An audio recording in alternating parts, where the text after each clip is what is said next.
अस्सलाम वालेकुम बिस्मिल्लाह। अपनी वीडियो का आगाज़ करते हैं। 2019 का हम पेपर पढ़ रहे थे पीएमएस का। हमने लास्ट 2 वीडियोस के अंदर 1 से लेकर 22 एमसीक्यूज़ तक कवर कर लिए थे। अब आगे बढ़ते हैं पढ़ाई की तरफ। एमसीक्यूज़ नंबर 23 से ऑनवर्ड्स आज हम पढ़ेंगे इंशाल्लाह अज़्ज़ा वजल, और इंशाल्लाह डिटेल के साथ हम सब कुछ कवर करेंगे। तो 23 एमसीक्यूज़ है, who is the current chief of air staff. Air staff के करंट चीफ़ कौन है? तो 2019 के मुताबिक ये सवाल है।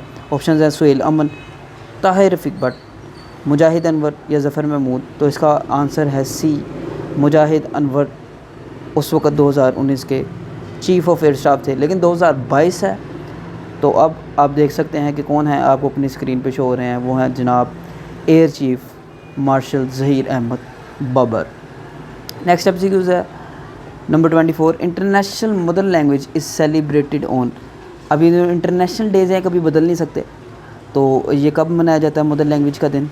तो इसका जवाब है, you can again see in your screen, 21 फरवरी। तो ए ऑप्शन इसका जवाब हुआ। Next MCQs number 25, which among the given options is the capital of Kazakhstan. Kazakhstan का कैपिटल कौन है, दारुल हुकूमत कौन है? तो आप अपनी स्क्रीन पे अगेन देख सकते हैं कि Astana in 1997 the government move the capital to Astana, rename Nur Sultan on 23 March 2019। तो आंसर क्या बना इसका? MCQs number B, Astana. 26 MCQs, SCO Shanghai cooperation organisation was established in. ये शंघाई कोऑपरेशन ऑर्गेनाइजेशन कब इस्टेब्लिश हुई थी? तो ये आप देख सकते हैं अपनी स्क्रीन पे, फाउंडेड जून 15, 2021। तो इसका आंसर हुआ ऑप्शन नंबर बी, 2001, फाउंडेड जून 15, 2001। अच्छा जी, हेडक्वार्टर्स के मतलब भी एमसीक्यूज़ आ जाते हैं, तो वो भी आप देख सकते हैं। इससे ऊपर जो है हेडक्वार्टर्स बताया गया कि बीजिंग के अंदर जो है वो इसका हेडक्वार्टर है चाइना में। उसके बाद नेक्स्ट एमसीक्यूज़ है, according to a report publish by IMF जैसा कि आप जानते हैं international monetary fund, Pakistan has bin ranked dash in the world among countries facing acute water shortage. के आईएमएफ अदारे के मुताबिक पाकिस्तान को कौन से दर्जे पर रैंक किया गया है पानी की कमी की सूरत हाल के लिहाज से? तो इसका आंसर है ऑप्शन नंबर बी, थर्ड, तीसरी जगह पर उसको रखा गया है पानी की कमी के लिहाज से। किसकी रिपोर्ट के मुताबिक? आईएमएफ की रिपोर्ट के मुताबिक। अगला एमसीक्यूज़ है जनाब number 28, Amnesty International is an international non governmental organisation for human rights. It was founded इन।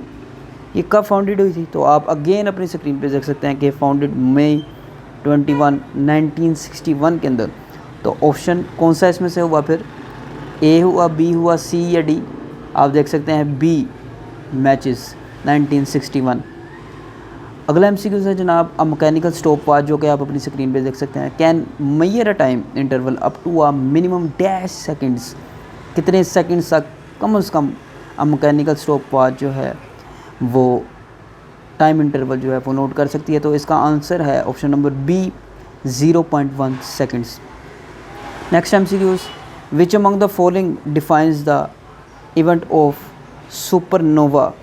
तो ये भी आप अपनी स्क्रीन पे देख सकते हैं अगेन कि सुपरनोवा है क्या चीज़?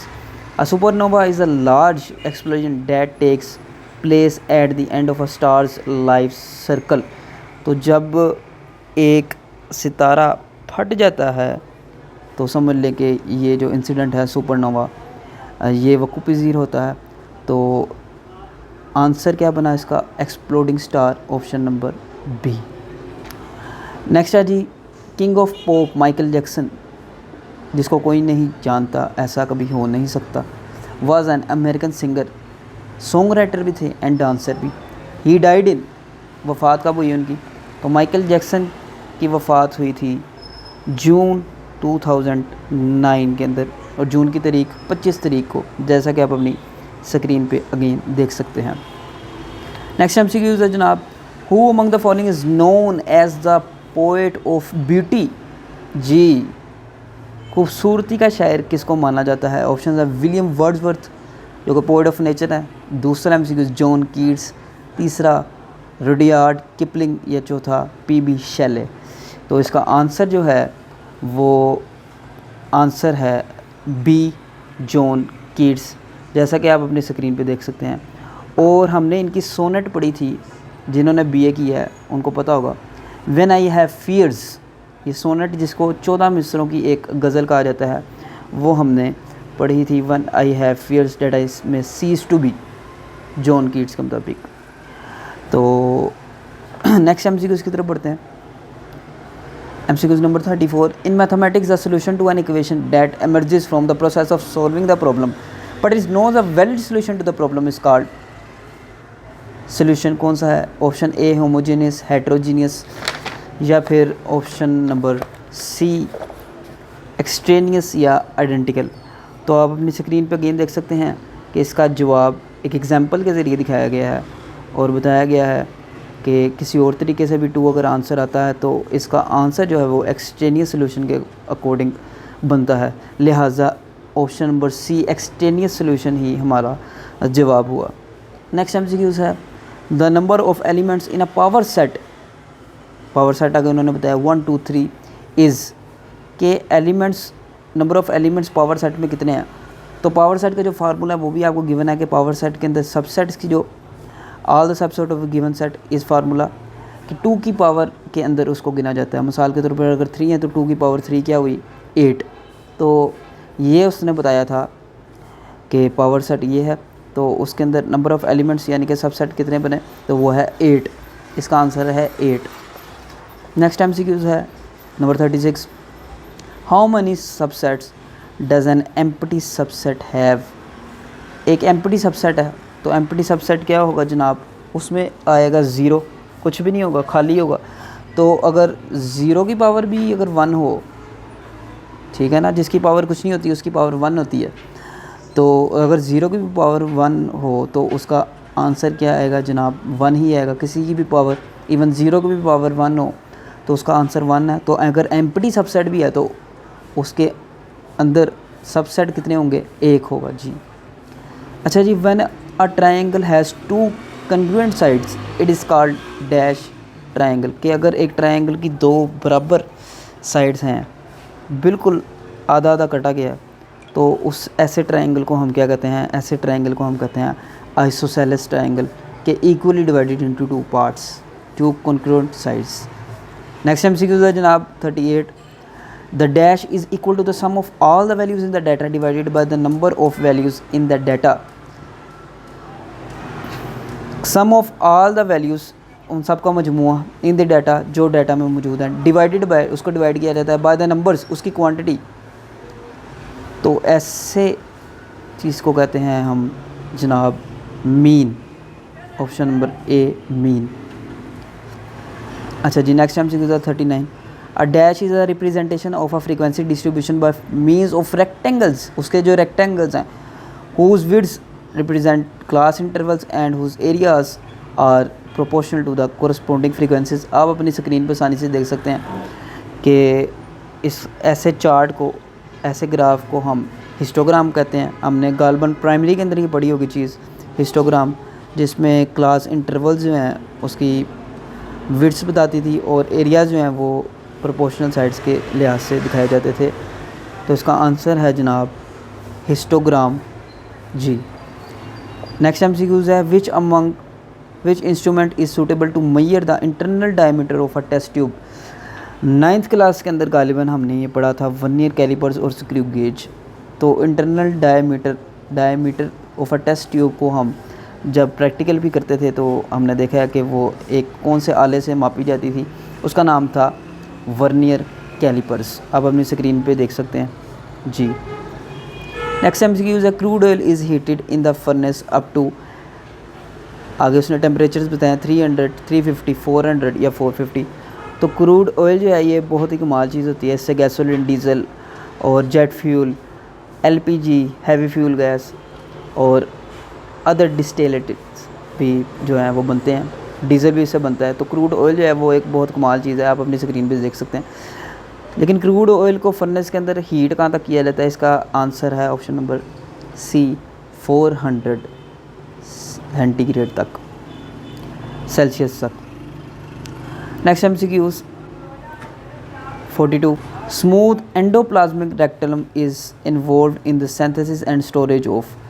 तो इसका आप आंसर देख सकते हैं, ये अमूमन बायोसाइंस का क्वेश्चन है। तो the smooth endoplasmic reticulum functions in many metabolism processes, it synthesis lipids. हमारा जो है वो आंसर मिल गया है option number C lipids. Next MCQ है world food programme and organisation of the United Nations was created at the behest of. किनके दावे पे जो है वो इसको बनाया गया था वर्ल्ड फूड प्रोग्राम को? तो इसका आंसर है जनाब डिवाइड ईज़नहोवर।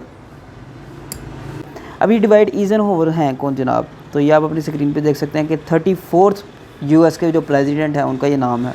AMCQs यूथेंट, ये कौन थे? ये भी आप देख सकते हैं अपनी स्क्रीन पे कि ये former secretary general of the United nation से। अगला जो ऑप्शन है JF कैनेडी, ये भी बहुत इंपॉर्टेंट है, उससे MCQs भी बन जाते हैं।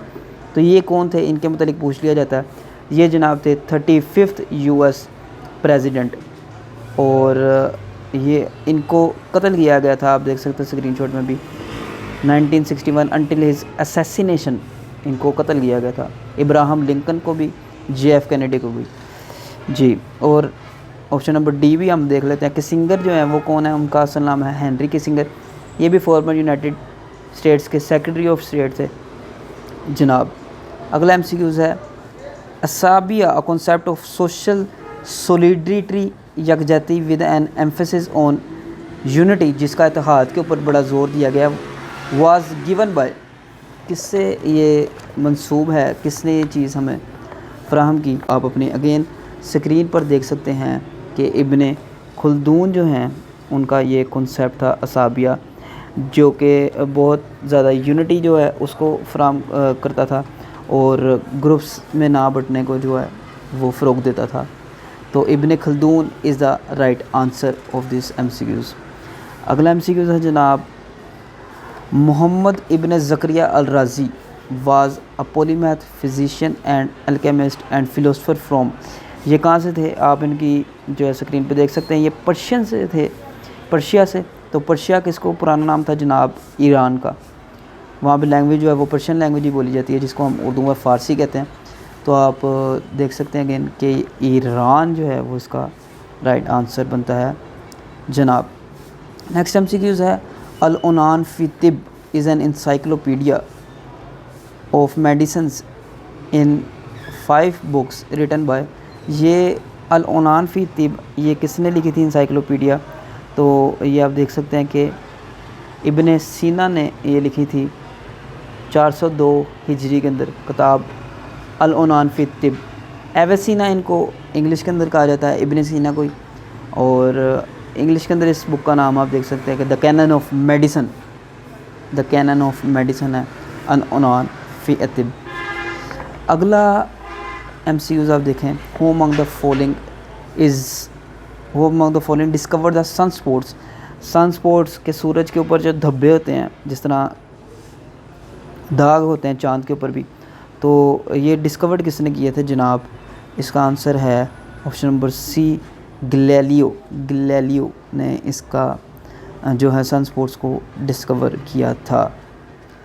ये वही गैलीलियो हैं जिनका 9th क्लास के अंदर एक्सेलरेशन ग्रेविटी 9.8 मीटर पर सेकंड स्क्वायर का वो बताते हैं कि पीसा टावर पे अगर चढ़ें और दोनों बॉडीज़ को लाइट एंड हैवी को अगर फेंका जाए तो किस एक्सेलरेशन स्पीड से जो हो जाएंगी, तो दोनों सेम एक्सेलरेशन स्पीड 9.8 मीटर पर सेकंड स्क्वायर के हिसाब से नीचे गिरेंगी।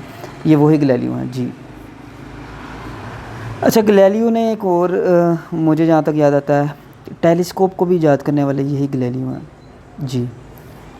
नेक्स्ट MCQs है which city was hit by the earthquake of 1935। 1935 में कौन सा ऐसा शहर था इनमें से? मुजफ्फराबाद था, कोयटा था, अटक था या पेशावर था, जिसको एक बहुत ही एक्सट्रीम ज़लज़ले ने घेरा था? तो आप देख सकते हैं अपनी स्क्रीन के अंदर क्या इमारतों की हाल हुई है और ये शहर कौन सा है। 1935 में ये शहर कोयटा था। आप देख सकते हैं कि जिना रोड का क्या हाल था उस वक़्त 1935 के अंदर। जी, तो आंसर क्या हुआ? Option number B, Quetta. Next MCQ है, in which country does the Batura glacier lie? ये जो बतूरा ग्लेशियर है ये कहाँ का है? तो आप देख सकते हैं अपनी स्क्रीन पे कि बतूरा ग्लेशियर जो है वो अपर हुंज़ा के इलाके, हुंज़ा डिस्ट्रिक्ट के अंदर है। तो हुंज़ा आपको पता है कहाँ पे है? ऑप्शन नंबर ए, पाकिस्तान। इसकी जो चंद तस्वीर हैं वो भी आप अपनी स्क्रीन पे मुलाहिज़ा फरमा सकते हैं। जी, नेक्स्ट MCQs है जनाब, विच province among the following has उच्च गैस फील्ड? उच्च गैस फील्ड की जो हमारे पास फील्ड है गैस की, वो कौन से सूबे के अंदर पाई जाती है पाकिस्तान के? खैबर पख्तूनख्वा के अंदर, पंजाब में, बलूचिस्तान में या सिंध में? तो इसका आंसर है सी, बलूचिस्तान के अंदर। और देख सकते हैं आप लोकेशन इसकी क्या है, डेरा मुराद जमाली, बलूचिस्तान की जगह। नेक्स्ट MCQ है जनाब, how many countries are there in Asia? Asia के अंदर कितनी कंट्रीज़ हैं, कितने ममालिक आते हैं? ऑप्शन है 48, 49, 50 या फिर 56। तो सबसे पहले आप ये देखें कि लिस्ट ऑफ कंट्रीज़ जो दुनिया के अंदर है उसमें कितने हैं? तो 195 कंट्रीज़ हैं, 195 ममालिक दुनिया के अंदर हैं, जिसमें से 193 जो हैं वो UN मेंबर स्टेट्स हैं, लेकिन जो 2 हैं वो नॉन मेंबर ऑब्जर्वर स्टेट्स हैं। वो कौन कौन सी हैं? इसका मतलब भी MCQs आ सकता है। वेटिकन है और दूसरा क्या है? पैलेस्टाइन, फ़लस्तीन। अच्छा जी, आगे वो बता रहा है कि 44 of these countries are located in Africa. Africa के बर आज़म के अंदर 44 हैं। 48 इन एशिया। हमारा जो MCQ था वो भी यही था कि एशिया में कितने हैं, तो ए MCQ इसका आंसर हुआ। अच्छा जी, 44 इन यूरोप। यूरोप के अंदर अगेन जितने अफ्रीका के अंदर हैं, सॉरी अफ्रीका में 54 हैं और उससे कम जो हैं 10, वो 44 यूरोप के अंदर हैं और 33 in Latin America and the Caribbean. तो 48 जो है एशिया के अंदर, ये हमारा आंसर हुआ। अगला MCQ आप देख सकते हैं अपनी स्क्रीन पे कि a horse runs around a ground twice, 2 bar, and covered a distance of 8 kilometre, 8 kilometre का एक घोड़ा एक ग्राउंड के इर्द गिर्द चक्कर काटता है और वो 8 किलोमीटर तय करता है। One side of a square ground is, तो एक स्क्वायर ग्राउंड का जो हुआ वो कितनी जो इसकी वो लेंथ हुई? ऑप्शन है 8 किलोमीटर, 4 किलोमीटर, 2 किलोमीटर या फिर 1 किलोमीटर। घोड़ा जो है वो 2 बार चक्कर काट रहा है तो 8 किलोमीटर तय कर रहा है, यानी अगर एक बार तय करेगा तो 8/2 हो जाएगा, यानी 4 किलोमीटर काटेगा। अगर एक साइड करता है, दो बार अगर चक्कर काटता है तो 8 किलोमीटर। तो इस लिहाज से अगर एक बार काटता है तो 4 किलोमीटर बनते हैं, क्योंकि उसकी 4 साइडें हैं ग्राउंड की, रेक्टेंगल की जिस तरह 4 साइडें होती हैं। तो एक साइड फिर कितने किलोमीटर पे मुहित हुई? ऑब्वियसली 1 किलोमीटर के ऊपर, क्योंकि 4 साइडें 4 किलोमीटर और जब 2 बार चक्कर हुआ तो 8 किलोमीटर के डी ही इसका आंसर है, 1 किलोमीटर। नेक्स्ट MCQ है, who among the following invented bifocal spectacles and lightning rod? ये बायफेकल स्पेक्टिकल्स हैं ये किसने ईजाद किए और लाइटनिंग रोड भी जो है वो किसने ईजाद की? तो इसका आंसर है जनाब बेंजामिन फ्रैंकलिन। बेंजामिन फ्रैंकलिन साहब ने जो है ये बायफेकल ग्लासेस जो थे वो ईजाद किए थे। आप अपने स्क्रीन पे देख सकते हैं कि इसके अंदर 2 ऑप्टिकल पावर्स हैं, ठीक है जनाब। ये दूर की भी और करीब की भी जो नज़र है उसको भी, उसके लिए भी इस्तेमाल होते थे एक ही वक्त के अंदर। तो लेकिन ये जो है इन्वेंटेड थी तो, लेकिन इसमें ज़रा साइड इफ़ेक्ट्स भी थे कि लोगों को माइग्रेन स्टार्ट हो जाती थी। अगला MCQs आप देखें वो क्या है जनाब, which gas field among the following is the second largest gas field in Pakistan which is being operated by OCGDL। अब OCGDL के मतलब पहले आप जानें कि oil and gas development company इसको कहा जाता है। ये पाकिस्तान के अंदर ऑयल एंड गैस कंपनी है, इसके CEO जाहिद मीर से। अच्छा, अब उसने पूछा कि OCGDL के मुताबिक पाकिस्तान की जो दूसरे नंबर पे गैस आती है वो कौन सी है? तो दूसरे नंबर पे आती है कादरीपुर गैस फील्ड जो कि सिंध के अंदर है जनाब। अगर दूसरे नंबर पे कादरीपुर है तो पहले नंबर पे कौन सी है? आप देख सकते हैं कि अपने MCQs के अंदर लिखा है यहाँ पे located in Sindh, Qadirpur ranks as the second largest gas field after Sui. After Sui यानी कि सुई पहली है, सुई गैस जो है वो पहली है, तो दूसरी कौन सी है, कादरीपुर। ठीक है जनाब, तो ये आज हमने MCQs पढ़ ली हैं 54 तक। उम्मीद है कि आपको वीडियो पसंद आई होगी। इसको शेयर करें, लाइक करें और हमारे चैनल को सब्सक्राइब करें। Thank you so much. इंशाल्लाह अगली वीडियो के अंदर हम अगले MCQs इसी तरह डिटेल के साथ कवर करेंगे। Thank you so much for your contribution and your time. Thanks a lot. जज़ाकल्लाह।